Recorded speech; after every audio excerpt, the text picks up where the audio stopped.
Example.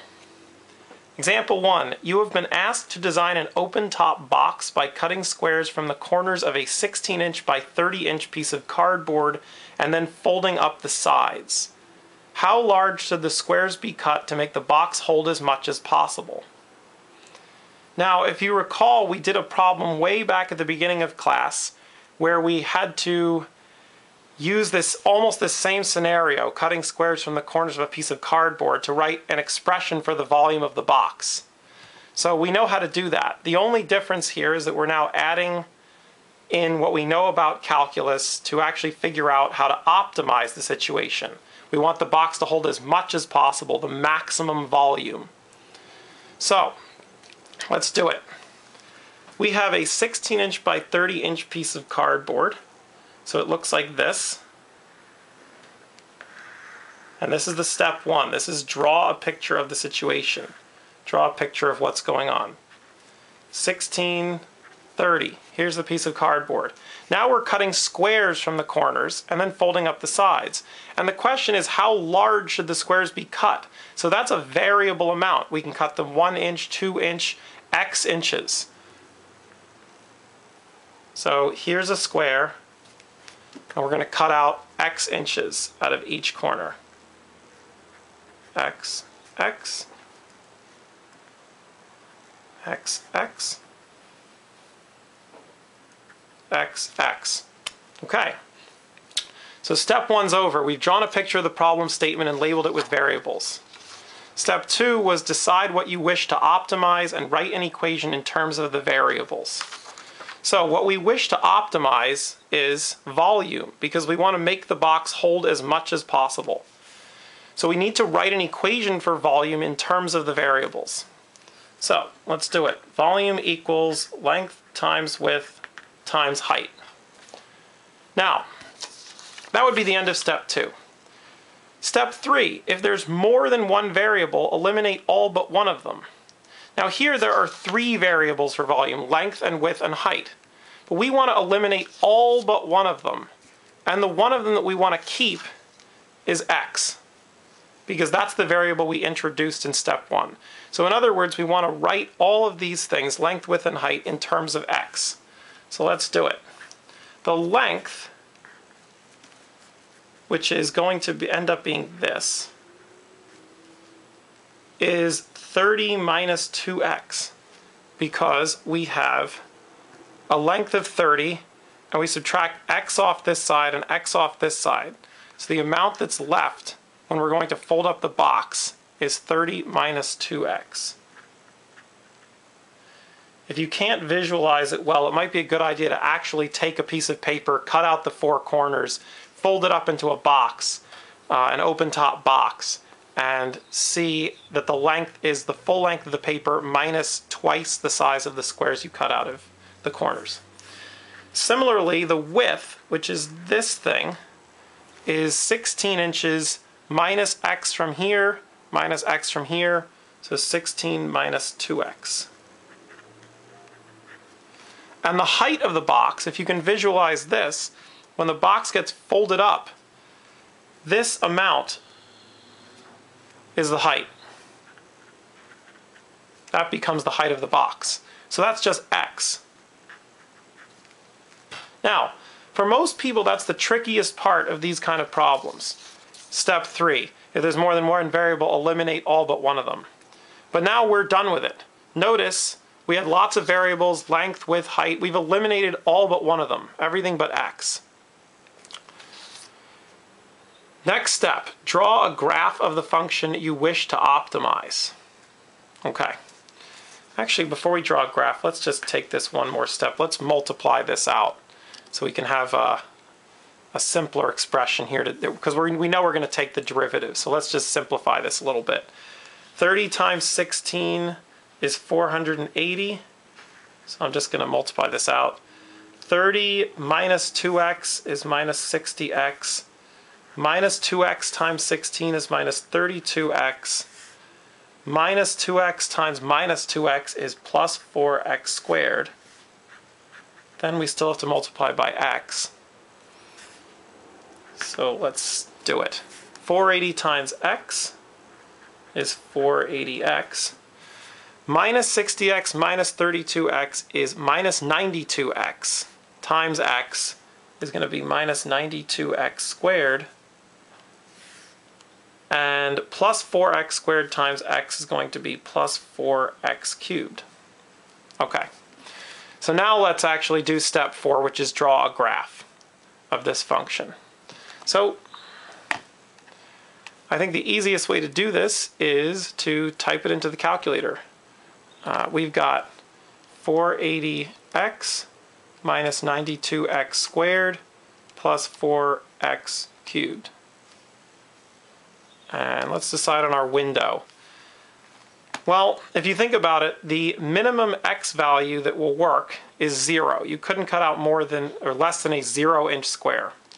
So that would be the x min. And the biggest x value you could cut out, since you only have 16 inches, the biggest you could cut out of this is 8, and the biggest you could cut out of this is 8.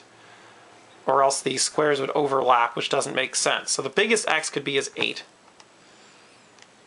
Now let's guess the y values. The y minimum is, the volume can't be less than 0. And the biggest the volume could get, I have no idea. Let's just take a guess. We'll say 1,000. It's probably not that big, but let's go for it. Graph. All right. So that was a pretty good guess. So again, my window for this was x goes from 0 to 8. Y goes from 0 to 1,000. Let's actually make the scale 100. So it puts hatch marks every 100. There we go. Now let's copy this down, this graph. Looks like this. So this is x, and this is the volume. And it looks like that.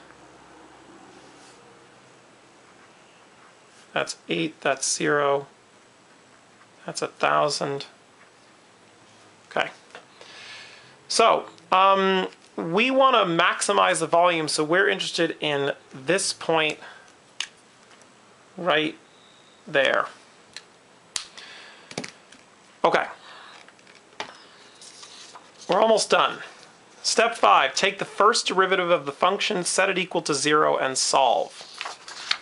So, as you can see, that will work because when the first derivative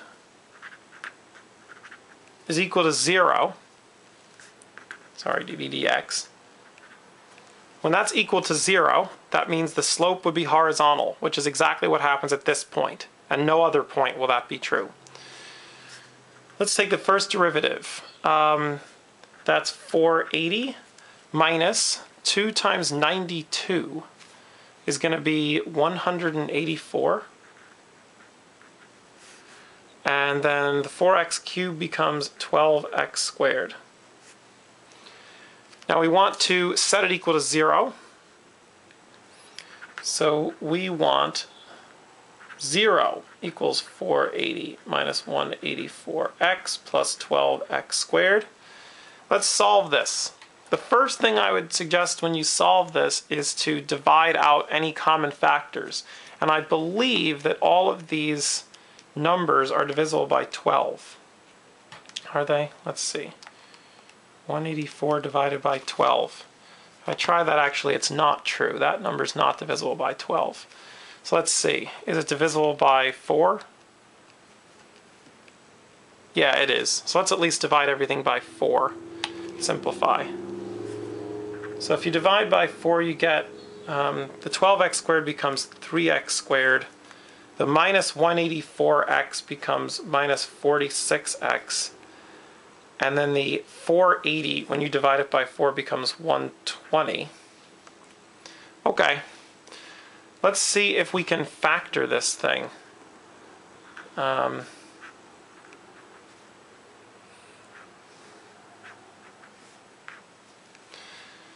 So we need to think of two numbers that multiply to 120 and that will make the minus 46x in the middle. So let's see what we can do here. I've got to think of this. Take a minute and see if you can factor it, because I'm going to think about it for a minute.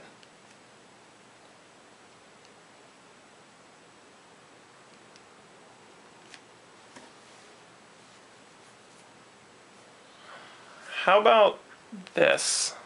3x minus 10 and x minus 12.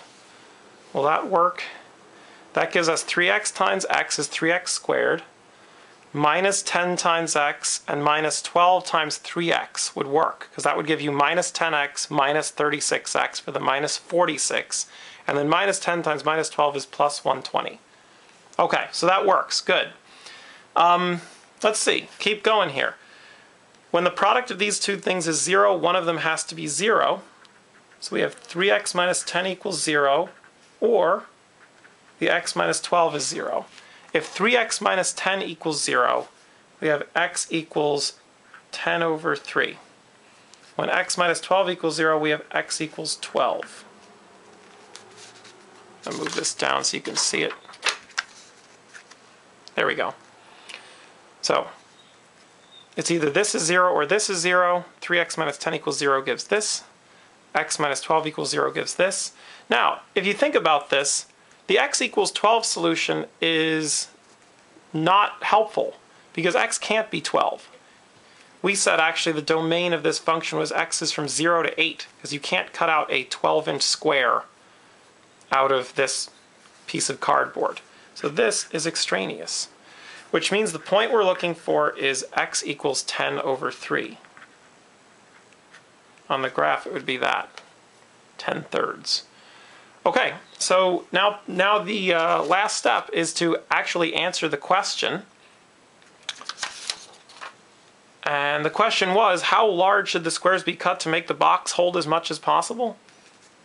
So let's answer the question in a complete sentence. To make the box hold as much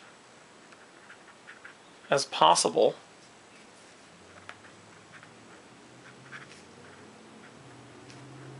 we should cut out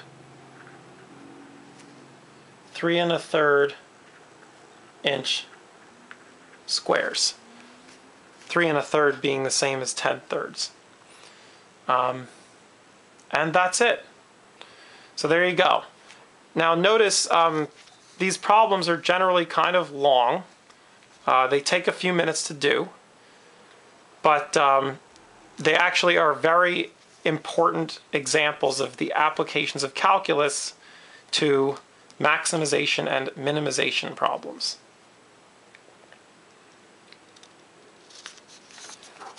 Okay, I'm going to show you another example.